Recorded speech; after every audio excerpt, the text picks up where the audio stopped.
Hi, this is Ed. Welcome to the Outer Light channel. Well, before I go on, I'd like to thank my patrons. Thank you very much. I mean that from the bottom of my heart. This would not be possible without my patrons because I'd be at the whim of YouTube. Hopefully they don't delete my Patreon account. But I feel honored to have been around as long as I have been anyway, and being able to have the support I have had on Patreon. So thank you very much no matter what happens. So just from the bottom of my heart, I appreciate that. So let's go into some of this here. So this is reported by Marvin QT. Marvin QT. Marvin QT. Okay, on the QT. So that's an old word that refers to on the quiet, or the QT, on the low, coming from probably 1940s-esque vocabs there, if that's what it means. Editor of the Science Journal found to be on the Monsanto's payroll at $400 per hour.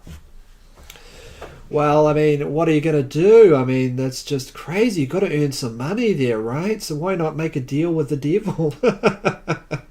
Are there, I just covered the Baltimore cops, so you've got to understand, I'm coming off the Baltimore cops article into this kind of thing. Well, apart from my video on my view counts there being adjusted, or something happening. But let's have a look at this here. So this jumps over to this article here. Editor of Science Journal found to be on Monsanto's payroll at $400 an hour. So this is coming from, in fact, as noted here, this is coming from the Intel Hub, and it's referring back to a GM Watch article, which we'll jump into in a moment. And this is coming within the same day as another article, this time published actually on the New York Times. So I don't know how that ever got to editorial on the New York Times. I'm assuming that the editor was out on his lunch break while they pushed that through or something. Because if the smoking cigar editor, was sitting there, like sitting at his office, with his Monsanto idol there he likes to rub, to make sure everything's okay, it would have never ever passed the press. But what's happening here?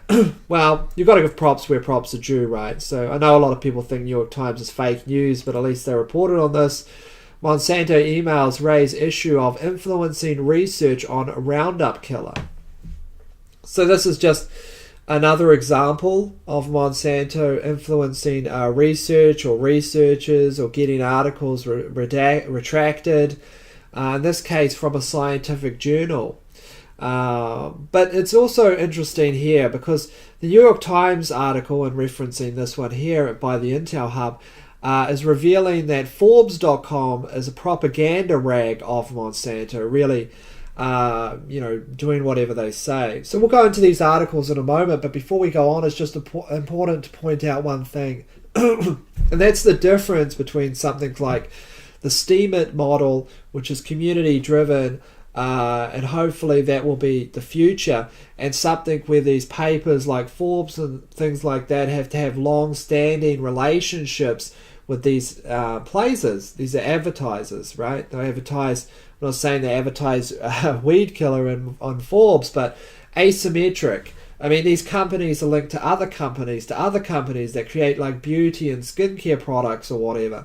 And other advertisers, they're all a major monopoly. So you criticize Monsanto, you lose ad support for other places, that make beauty products or whatever. So you can see how, even if it's not directly in criticism of Monsanto, it is all arranged so the money only flows if you subscribe to the overall philosophy there. That's how it's been taken, how these control measures have been put out. So let's just jump into this GM article. I've got it blown up really big here for our cell phone users. I know a lot have got a cell phone users. It's just easier probably for you to see and follow. I always try to blow these up as large as I can. Sometimes that's not possible. Uncovered. Monsanto campaign to get this study retracted. This is the Roundup study here. Sciarellini, I think it's pronounced, I'm not sure. Sciarellini something. Documents released in a US cancer litigation show Monsanto's desperate attempts to suppress a study that showed adverse effects of Roundup herbicide. Roundup is one of the most popular herbicides. It's used with everything. and that the editor of the journal that retracted the study had a contractual relationship with the company, Claire Robertson reports. So the people creating this study, okay, the editor of the journal where this was published, had a contractual relationship with Monsanto, and they retracted the study. So it's not the fine scientists out there, the people going by the method, that put together the study in order to get it published. It's the editor of the journal where it was published that got it retracted. Okay, there's a lot of great scientists out there, people really fighting for truth, to figure out what's true and what's false, no matter what narrative that goes through. But the journals themselves are corrupt, and the journals themselves are gatekeepers. Okay, you have to get through the gate in order to get an attribution to yourself that this is a real study. It has to pass the peer review process, which is a good process. That's science. People have to conduct similar scientific experiments.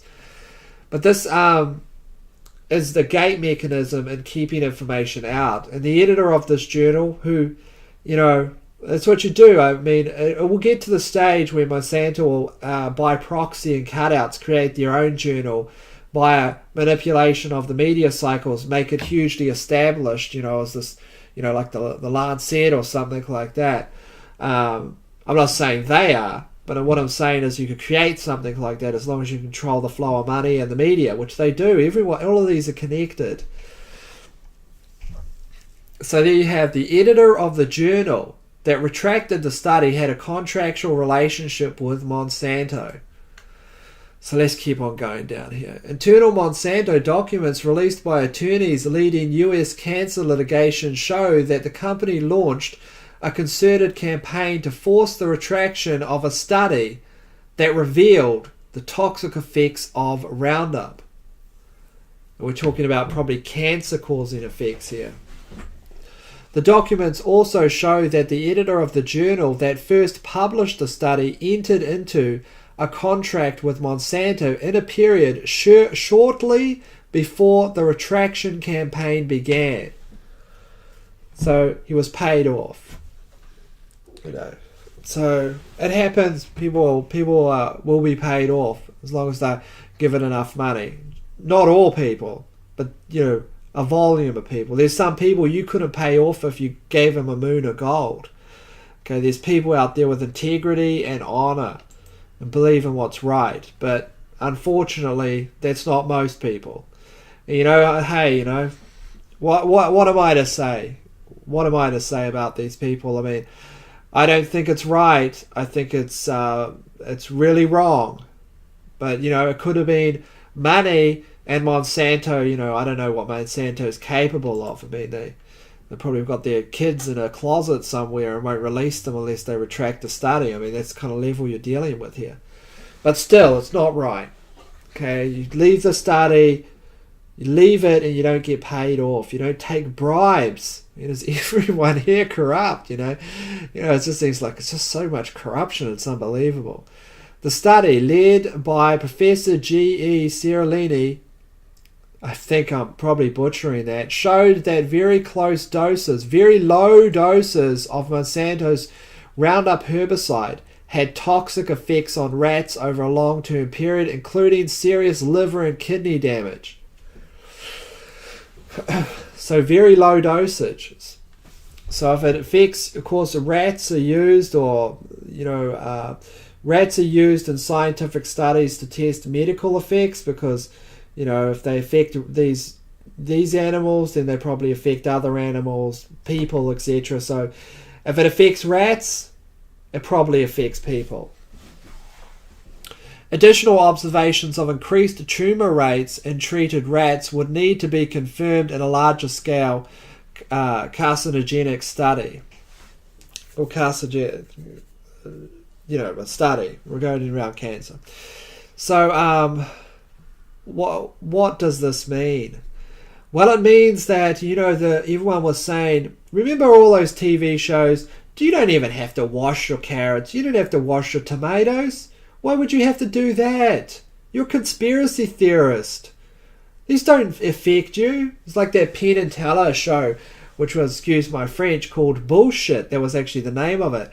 And they would just debunk everything. Hey, the all these pharmaceuticals are great for you. I'm not saying Penn and Teller. I mean, I like their magic shows and stuff like that. I'm not even sure. I don't think they're ever the type of people that would be on a payroll, just judging behind their behaviour. But they're convinced of these things, okay?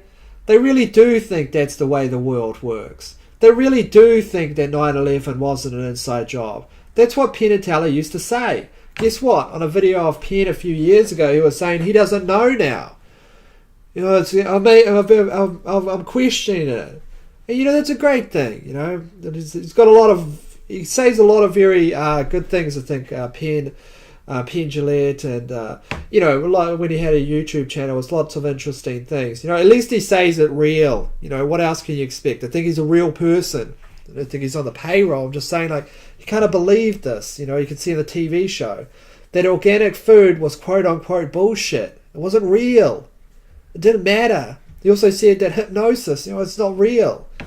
You can argue about those kinds of things. But to argue about things where the science isn't out, I mean, the fact is that these pesticides in very low doses can explain the massive cancer epidemic that the world that Western civilization is facing, okay? The massive spike in all these numbers. But it'll take 60, 100 years to ever prove it because of the legislation, the complex legal frameworks. It's a real mess. So it's kind of like trying to save humanity with a rope, okay, when you're having to weave it. The captain says, no, don't throw out the rope to save those people drowning. You're going to have to weave a new rope. Well, you go, weave a new rope? There's someone drowning. Humanity's drowning. No. I want you to weave a new rope in order to throw to them because you're not allowed to use the other rope. The capabilities are there in order to just really take these places and really try to get the information of what's happening, assemble an actual massive investigation to see and, break these organizations up so their power isn't so complete. The newly released documents show that throughout the retraction campaign, Monsanto tried to cover its tracks to hide its involvement. Instead, Monsanto scientists, this is David Solmeris, I think that's it, admitted to orchestrating a third-party expert campaign when scientists who were apparently independent of Monsanto were bombarded. The editor-in-chief of the Journal of Food and Chemical Toxicology, Wallace Hayes, with letters demanding that he retracted the story. Retract it! It can't be true! So, I mean, I'm not going to go into any more on that. I mean, I've been talking ranty for 13 minutes here, but you can kind of get the picture. The picture is that, according to this article, Monsanto was paying off the actual editor of the scientific journal, and then they subsequently retracted the story. So there's a lot of things happening out here with the Roundup weed killer. A lot of experiments showing, apparently, according to these things, that they're causing cancer in rats, all kinds of problems, and very low dosages. The stuff's sprayed on our food. It's sprayed on everything, on all of our crops. It's all sprayed on there, and you're eating them. Okay, you're eating all this stuff, and it's not good. It's not a good thing. And then we wonder where the bees went. Well, they've linked that to neonicotinoids produced again by the classic Monsanto. It's killing off all the bees. There's studies linking it together. And then they've got this here. They've got neonicotinoids. You've got the genetically modified movement that's showing GM potatoes cause liver and kidney problems. I mean, what do you want? I mean, what else can you say? It's the world we live in, right? What do you got? Or unless you live on an organic farm, and you live away from a water stream tainted by all these kinds of estrogen affecting chemicals that change your hormones and all this kind of stuff in our biosphere, then you're really going to get it anyway. So you got to try the best you can. Of course, if you've got a family, look after them, take measures. But some people just don't. They don't have the money to go live on an organic farm. They don't have that money. They don't have those opportunities. And that's what's sad about it. People can't just move away from contamination. It's very hard for some people, and I completely understand that. In the meantime, though, go and do your own research, decide for yourselves. I'll put a link to the this article here by gmwatch.org, and also a link to Reddit Conspiracy, which has the Intel linked article in it. And, of course, I'll put a link to the New York Times article, which I know is largely regarded as fake news. The thing about it is you've got to give props where props are due, right? So maybe they got off, they're still fake news, but maybe the editor was outside, maybe he was outside in his Black Sun iconography and he didn't catch the story here. He was like, came inside and goes, why is that story out there? Are you crazy? Smoking a cigar and pipe or whatever editors do.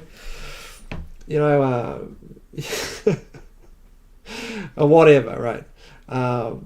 And go ahead and take a look, decide for yourselves, put these 3 articles, of course, in the comment section. Go and do your own research, come to your own conclusions, and if you reach a different conclusion or opinion than me, then that's fine with me. Just go take a look. In the meantime, this is Ed from the Our Light. Stay safe, and I'll see you all soon.